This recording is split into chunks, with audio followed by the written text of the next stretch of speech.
So there's lots of things that Elon Musk is interested in life, and we know that this is true. And one of those things recently has been politics. And while Elon has backed off from politics, at least for now, I think that he'll be back from time to time if he sees a need that is developing. Recently, the Wall Street Journal suggested that he's a big fan of J.D. Vance and that there's a real good chance that he'll support J.D. Vance in 2028. Now, there's a whole bunch of candidates running for that 2028 slot, or at least pretending or suggesting or, possibly putting their name in contention. But there's one in particular that I know a lot about, and his numbers have gone up dramatically in the last week as he has tried to be Trump. This is a guy that reminds me of a previous candidate, Mrs. Clinton. What was her name? Anyway, she was always looking for her personality. She wasn't sure where her personality was, so she would try new ones on, and she would get consultants in and say, "Well, what kind of personality do you think? What kind of, what kind of language should I use?" She's like that Crockett lady in Texas, who talks like she went to college one minute and the next minute she talks like she's in the hood. Well, Mrs. Clinton used to do the same thing. She, depending on who she was talking to, she would use various accents. It was quite interesting. Well, this guy kind of reminds me of that because he's been testing now for months, trying on different personalities. He wanted to be a man's man, but he doesn't necessarily come off as a man's man. And so, he started going on programs like Joe Rogan. And anyway, you know who I'm talking about, right? I'm sure by now that you've got the point. I'm talking about California's Governor Newsom. And he's not very well liked by President Trump. I think we can say that that's true. They kind of got along during COVID for a minute there, and they were saying nice things about one another. But I think that's all gone away. I don't think there's anything left of that relationship. And I'm pretty sure that Elon Musk doesn't like our governor very much either because of, I don't know, things like keeping his manufacturing plant shut down. Wasn't him specifically, but I'm sure he could have fixed it. But the plant was shut down in Fremont when all kinds of other things were going on in California, like bars were open and car manufacturing was considered to be one of those industries that should have been open, should have stayed open. Anyway, I'm sure that he's not really happy because I know he moved the corporate headquarters out of the state of California. Has he done that with SpaceX too? I'm pretty sure. Yeah, as I recall now, SpaceX headquarters have also, the actual address of the SpaceX has been moved out of California. Now he's still got plenty of business in California, so I guess he's kind of got to play nicey for another year or whatever it is. Is that when is the governor's? I think the governor's out next year. Anyway, I can't keep. I think it is. I think it's with the upcoming elections. With the congressional elections, we'll elect a new governor here. But anyway, I'm pretty sure that if Governor Newsom decided to run for POTUS, that Elon Musk would be dipping back into his personal finances and putting up substantial amounts of money to find ways to make sure that didn't happen. Well, I thought I'd help Elon out or help you out because a lot of you don't live in California. And so you're not really familiar with what's going on in California with regard to Governor Newsom's, 8 years of horrific governance here. So, but I wanted to be really, really sure I got it all right. So I did go to Grok, and we know that Grok still leans a little left. I mean, let's be honest. If we're using Grok, we know that given it's to its own devices, it'll lean left. But I asked it. I said, look, I want you to go in. I want you to paint the best, the rosiest picture you can possibly print. Find all the things. If you were his campaign chairman, what would you do? What would be the main talking points that you would use? Give me some bullet points here that the governor could run on and to potentially become president. So I'm guessing that Grok dug deep to try to find out the very best things. And then I said, well, listen, now, just to help me out, would you also give me the counters to each of those? Just give me the quick counter to those. And then finally, tell me what the Republicans would come up with as the primary negatives that they would be talking about. So let's go through this. Maybe it's not enjoyable to you at all. Just, click off if this is completely out of your kin. But remember, the person who's running the state of California, it is the fourth largest economy in the world. It does impact you. Believe me, it impacts you. And if he does run for governor, for president, it will impact you. And if he wins the presidency, that'll really impact you. So I think this will be interesting for you. That's why I'm doing it. Okay. So let's start out.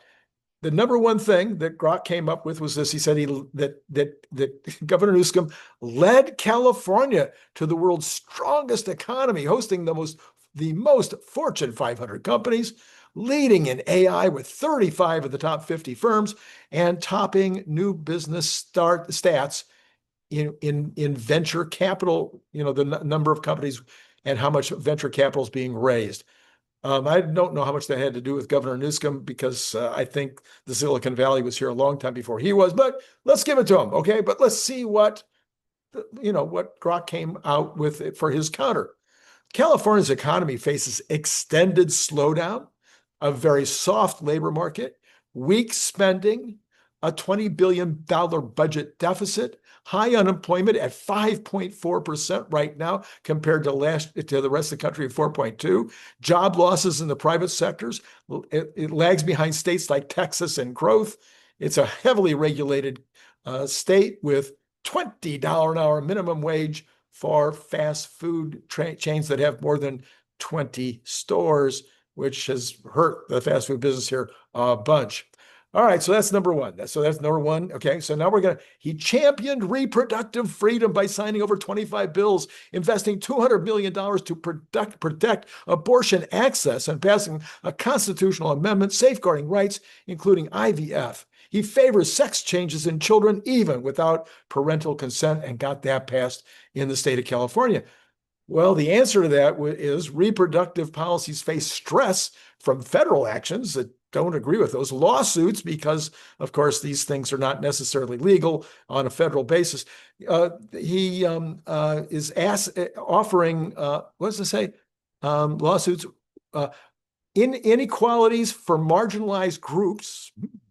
There's clinics that are struggling despite these protections, and he's behind the curve on sex change for children, and also behind the curve on boys and girls sports, all related.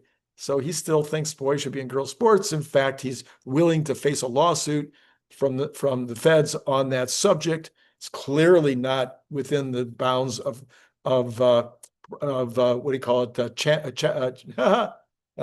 That number 9. Yeah. The protection of women statute that's passed by Congress many, many years ago. Next one, he says that this is the positive. He established California as the number one in gun safety laws. I'm sure many of you think that's wonderful. It resulted in the lowest gun death rates and potentially saved 140,000 lives. If it would potentially save 140,000 lives nationwide if it was adopted elsewhere. The answer to that is, despite number one gun safety ranking, California remains rife with gun violence, with experts citing porous borders and criminal leniency as reasons for persistent issues. And maybe, the fact that the people of California still own their guns, and so we can still defend ourselves, assuming we have them. Then the next one, it says that he expanded child nutrition programs, which provides summer meals to 3.2 million kids via federal initiatives rejected by many other states. And the answer to that is the child nutrition expansions face financial challenges, lack of school buy-in due to lost revenue, and uneven implementation in limiting effectiveness. And I'm not sure any of you would be interested or think that it's a good idea to be offering these lunch programs or breakfast programs or whatever they are, extending beyond the school year, going into the summer. I'm not even for them going into the school year. I don't know about you. If there's a need, but to feed all the kids, it just makes no sense. He broadened healthcare, according to 𝐒𝐻. He broadened healthcare, offering access to full Medi-Cal expansions regardless of immigration status, boosting expectancy and affordability for those illegal immigrants. Aren't you happy? Aren't you glad? Well, okay, the answer to that is Medi-Cal expansion caused enrollment expenditures exploding to $20 billion, the budget shortfall almost entirely because of this, and chilling effects on immigrant enrollment due to fears. He also invested, this is the positive, he invested $45 billion in climate action, achieving 67% clean energy powering the state in 2023. By the way, I'm all for, solar power. The largest economy to hit this milestone, the percentages, with record additions in 2024 and 2025. I would call this a positive. The answer to that would be 45 billion climate investments yield high energy costs, blackouts, policy deficiencies, earning only a B grade with anti-environments, only a B grade from environmentalists and anti-environmental undercuts and diminishing the returns. So the reality is that the stuff that he's done and the utilities have done, some of it's been very, very good. And a lot of it has to do with Elon, and that Elon has put in these power walls and put up these combining all the power walls together into a system. That's really helped to eliminate. We haven't had any blackouts or brownouts for a while. Now this is a really mild summer, but there haven't been any that I've heard of this summer. He built top-tier higher education system with 3 of the world's best universities leading social mobility rankings, fostered innovation, earning the most patents globally through the UC system research. It had 0 to do with this. We had the top 3 or 4 or 5 or 6, maybe. There's way more than 3 of the world's best universities here. You've got Caltech, you've got Pomona, you've got UCLA, you've got UC Berkeley, you've got Stanford. I mean, there's way more than 3 of the top universities here in California. But yeah, higher education system is plagued by affordability issues, low public confidence. 45% say only 45% say our education system's headed in the right direction. And overall state education ranking, not the higher education, but the overall education, the K-12, ranks 30th out of 50 states nationally, and that's probably generous. He promoted diversity and unity as a sanctuary for LGBTQAI+ and everything else, and reproductive care, launching anti-hate initiatives and countering anti-Semitism. Oh, but the answer to that is diversity initiatives were ineffective amid a 177% rise in anti-Asian hate crimes from 20 to 21, 45% anti-Black increase, and ongoing bigotry. UC campuses are hotbeds, and California cities are hotbeds of anti-Semitism, as you undoubtedly know. Innovation was stifled by vetoes on AI safety bills, regulatory overreach, and the exodus of tech firms due to high costs and policies. Well, there you go. That's going to happen. All right, let's see. Here we go with the Republicans. This is what the Republicans would say. Oh, no, I'm sorry. This is still more here.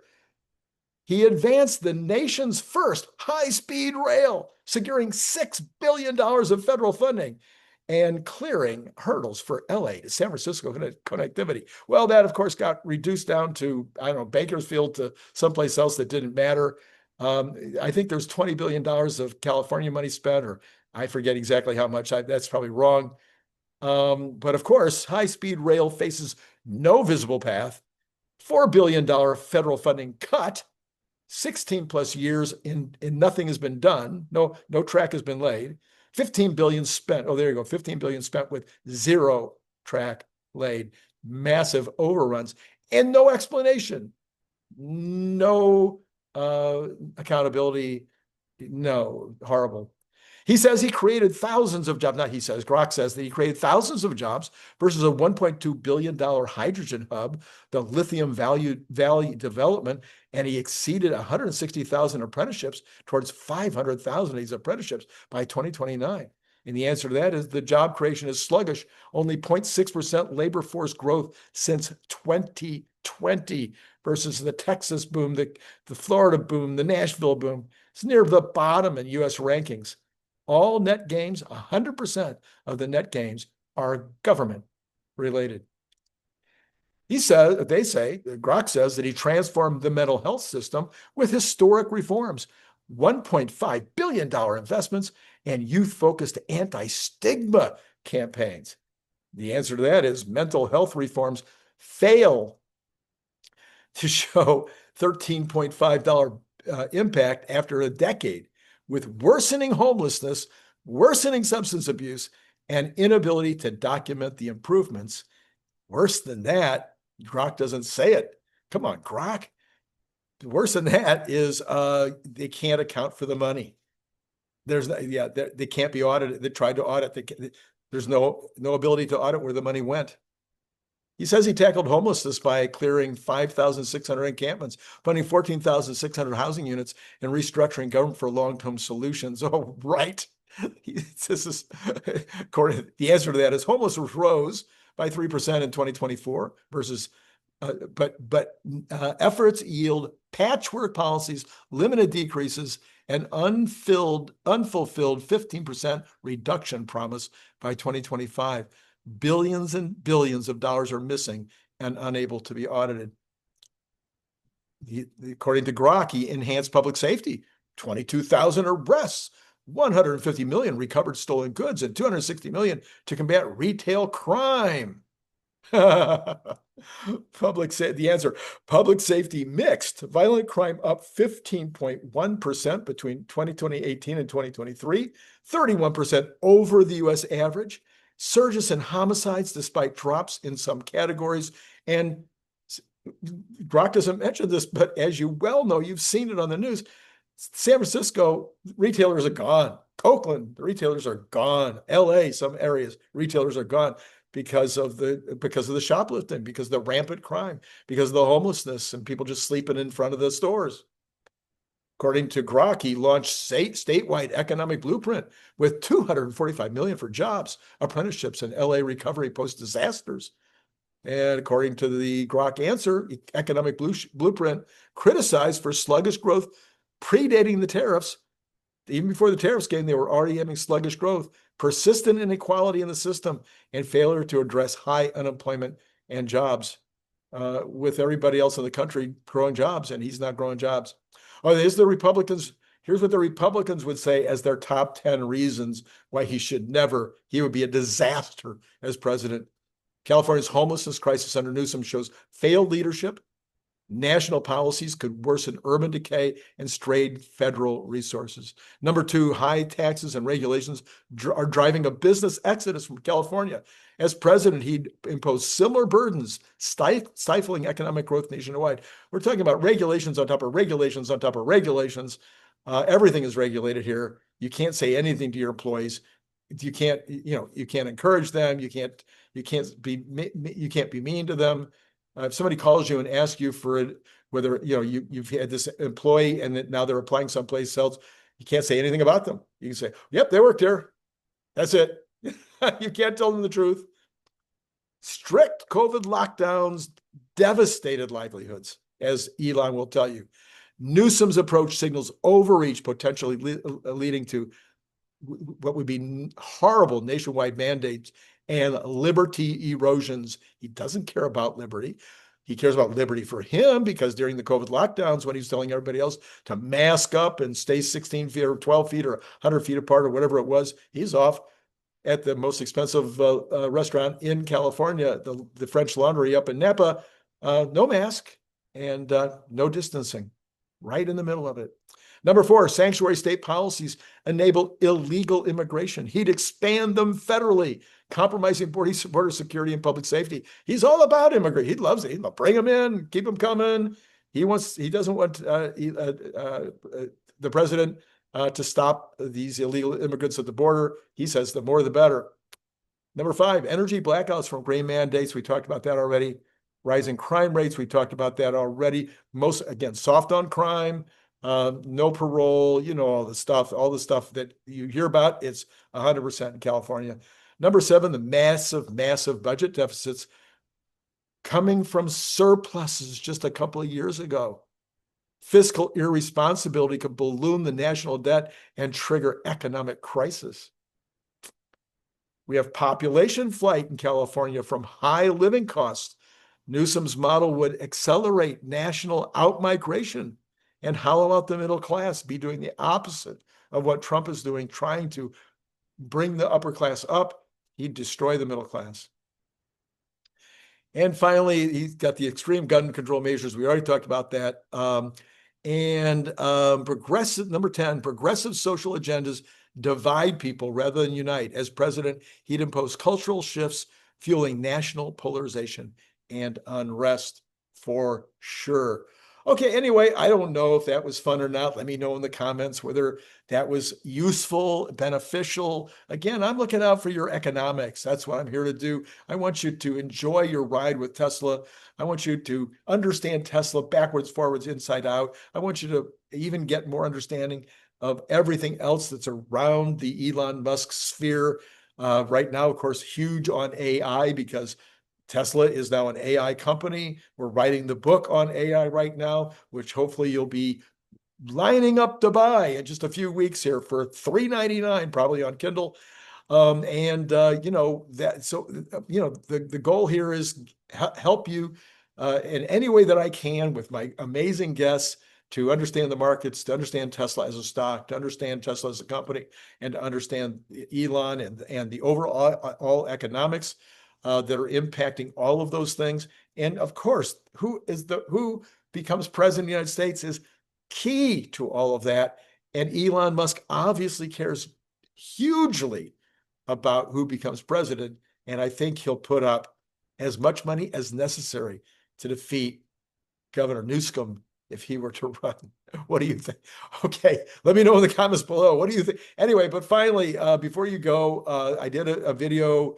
Both videos are hammering it right now. The video I did this morning, which is the 10 reasons why Tesla stock is going to go up, up, up. In fact, we need to check that because I promised I would. Let's go ahead and see what's happening with Tesla here in the after hour, the overnights. Let's go.